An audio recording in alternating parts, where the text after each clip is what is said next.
हाँ, एकलव्य, कर्ण, अर्जुन, ऐसा ही एक मिलता जुलता ऑब्सेशन जो है वो चाइनीज फोकलोर कह लीजिए। राजा को चैलेंज किया कि मैं सर्वश्रेष्ठ धनुर्धर पूरे पूरे आपके राज्य के ऑनर में, अगर आप इस तरीके से करते हैं और आप बेइज्जती करते हैं तो आपको बेहेड कर दिया जाए। अगले दिन सुबह मैंने इसके दिमाग में एक आया खुराफात। इसने कहा कि अगर इसने मेरे को सब सिखा दिया है, अगर मैं इसको मार दूंगा तब मैं सर्वश्रेष्ठ धनुर्धर हो जाऊंगा। तो सर्वश्रेष्ठ धनुर्धर बनने के लिए तुमको मेरे गुरु को पहचानना पड़ेगा।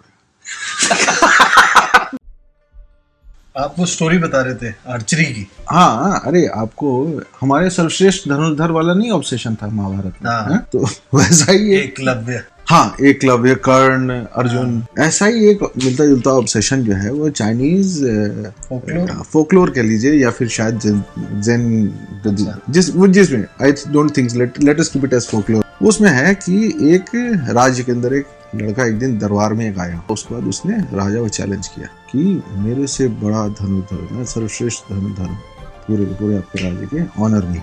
राजा बड़ा अमेजिंग लगा, यार ये तो बड़ा अच्छा कॉन्फिडेंस है यार, आप अगर आकर के बोल देते हो सीधे हम सर्वश्रेष्ठ धनुर्धर हैं। तो बोले अच्छा ठीक है, पहले प्रूफ तो करो कि तुम सर्वश्रेष्ठ धनुर्धर हो। तो उसने कहा कि ठीक है, प्रूफ करते हैं। तो बोले कि हाँ बताओ क्या करना है। उसने कहा कि अच्छा ठीक है, एक उन्होंने छोटा सा जैसे जनरली आर्चरी के कॉम्पिटिशन्स में होते हैं, एक छोटा सा ऐसे मार करा और उसके चारों तरफ कोई और बॉर्डर में छोटा सा एक लगाओ निशाना, और इसको 7-8 तीर दिए।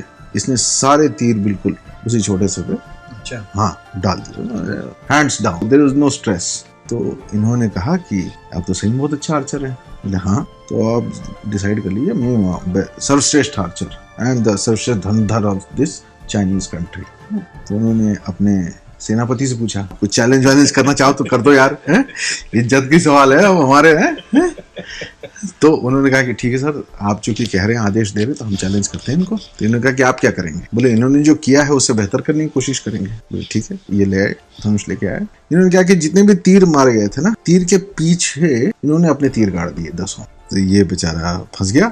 तो राजा ने कहा कि आप ये कर सकते हैं। तो उसने कहा नहीं, अगर आप इस तरीके से करते हैं और आप बेइज्जती करते हैं तो आपको बेहेड कर दिया जाए। तो सेनापति ने कहा कि नहीं, ये यंग लड़का है, अच्छा लड़का है, so let him go on, बेहेड मत करिए, I will give him the right path. ठीक है, it is your decision, otherwise मैं तो इसको बेहेड कर देता। उसने बोला कि हाँ, तुरंत पैर पकड़ लिया कि भैया आपने मेरी जान बचा ली। तो उसने कहा कि नहीं, तुम बहुत पोटेंशियल है, तुमको अगर सर्वश्रेष्ठ बनना है ना, तो है कि तुम एक काम करो, मेरे गुरु से सीख लो, सेनापति के गुरु से। तो उसने कहा कि अच्छा सेनापति, आपका गुरु कहाँ रहता है। बोलो वो 7 पहाड़ और 7 नदी क्रॉस करने के बाद रहता है, इस गाँव में चले जाओ, वहाँ पे वो मिल जाएगा तुमको, जाकर के सीख लो। तो इसने बेचारा अपना सामान बांधा और चल दिया। 7 नदी 7 पहाड़ क्रॉस हुए, वहाँ गया वो। तो वहाँ गाँव में देखा कि कोई छोटा सा गाँव था, चाइनीज गाँव, उसमें कुछ लोग खेती वेती कर रहे थे। उसने जाकर एड्रेस बोला, ये कौन रहता है यहाँ पे बता दो। तो एक आदमी जो था वो खेती कर रहा था। उसने कहा मैं ही हूँ। उसका कि तुम हो। तो कहता हाँ, वो आपके शिष्य हैं। बोला हाँ, और आप खेती करते हैं। बोला हाँ, यही मेरा काम है। तो बोले कि तू फिर आर्चरी कौन करता है। कहता मैं ही करता हूँ। तो कहा कि उन्होंने बोला आपसे सीखने के लिए। बोला ठीक है, सिखा देंगे।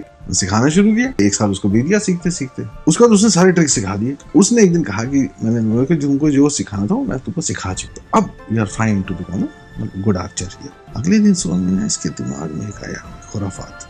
It was his nature probably. इसने कहा कि अगर इसने मेरे को सब सिखा दिया है, अगर मैं इसको मार दूंगा तब मैं सर्वश्रेष्ठ धनुर्धर हो जाऊंगा। इसने क्या करा, वो सुबह पानी लेकर के जा रहे थे, दूर से नाम भेदी तीर, अपना नाम बोल करके तीर चलाया, और ये लेकर के डांगी जा रहे थे, तीर चला दिया। तो तीर चलाया ना, इनको समझ में आ गया किसी ने मेरे नाम की तीर चलाया। बस इन्होंने क्या करा, वो पानियां, वो जो डालियां थी उसको गिरा दी, और जो डंडा था उसी से उस तीर को मोड़ दिया, और वो जाकर के इसी को लग गया। और ये लग गया, दौड़ते हुए आए, किसको लग गया तीर, मेरा, कोई मेरे नाम का चलाया था। जाकर के उसको उठाया, देखा ये तो मेरा शिष्य है। उसका तीर निकाला, उसका इलाज मतलब बांधा, बैंडेज वैंडेज। बोले इतना खतरनाक तीर तुमको क्यों चलाया भाई। तो बोले कि गुरुजी मेरे से गलती हो गई, मुझे लगा कि आपने मेरे को सब सिखा दिया, आपको मैं अगर मार दूंगा तो मैं सर्वश्रेष्ठ धनुर्धर बनूंगा। तो सर्वश्रेष्ठ धनुर्धर बनने के लिए तुमको मेरे गुरु को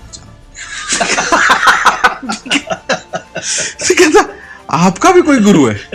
कहता हाँ, मेरा भी गुरु है। तो बोलता है कि वो आपसे भी अच्छे हैं। बोला वो तो सबसे अच्छे हैं, उनसे अगर तुम सीख लोगे तब तुम सही में हो जाओगे, फिर तुमको मारने की जरूरत नहीं पड़ेगी। कहता है ठीक है, वो कहाँ रहते हैं। बोलते 7 नदी 7 पहाड़। ठीक है, इसने कहा ठीक है भाई, फिर चलो। फिर चलो। फिर गया, 7 नदी 7 पहाड़ गया। वो देखा उस गांव में तो कोई रहता ही नहीं है। एक बूढ़ा आदमी, बिल्कुल उसकी कमर यूं झुकी हुई, उसकी आंखें दिख नहीं रहा, दाढ़ी जमीन तक, वो बेचारा ऐसे ऐसे चल के आ रहा है। इसने सोचा उसे एड्रेस पूछ ले। उसने पूछा कि ये कौन है? बोलता मैं ही हूँ। कहता बाबा आप धनुधर हो? तो कमर झुकी हुई। बोला हाँ। तो बोलता आप धनुष चलाते हो, आपका धनुष कहाँ है? बोलता धनुष चलाना आ गया, फिर धनुष की जरूरत क्या है? तो बोलते तो अजीब बात है, ये कौन सी जगह है? तो बोले, उसने पूछा कि भाई तुम कहाँ से आ रहे हो, कैसे मुझे खोज रहे हो, क्यों? बोले ये तो बहुत कम लोग जानते हैं कि मैं धनुष चलाता हूँ। बोले बहुत कम लोग जानते? बोला हाँ। तो इसने बोला कि जो जो घटनाएं घटी थी उसने पूरी सुना दिया। कि तुमको धनुर्धर बनने के लिए धनुष की तो जरूरत नहीं होती, क्यों अननेसेसरी लटका करके बाहर चल रहे हो तुम? अगर धनुर्धर हो गए, then the sky is your bow and you are the arrow, you can go do whatever you feel। ये इस तरीके का तो धनुष मैंने कभी नहीं चलाया। तो कहा कि असल में तुमको ठीक से सिखाया है। तो आप सिखाओ मेरे को। बोलता चलो ठीक है, पहले देखते हैं कि तुमको कितना आता है। देखिए गया, ये देखो ये पहाड़ है। वो पहाड़ जो था ना क्लिफ थी एक्चुअली, आप बिल्कुल समझिए इसको। तो ये जो बूढ़ा आदमी था, ये साथ में इसके साथ जाने लगा। It was a dead fall, मतलब बिल्कुल स्टीप, मतलब कुछ उसका बचता नहीं। तो ही वॉक नियर, ये जो था ये काफी नजदीक तक तो गया। उसके बाद ही बिकेम शेकी। और ये जो बूढ़ा आदमी था ये चलता गया। He went to the edge, उसने अपनी लकड़ी गिरा दी।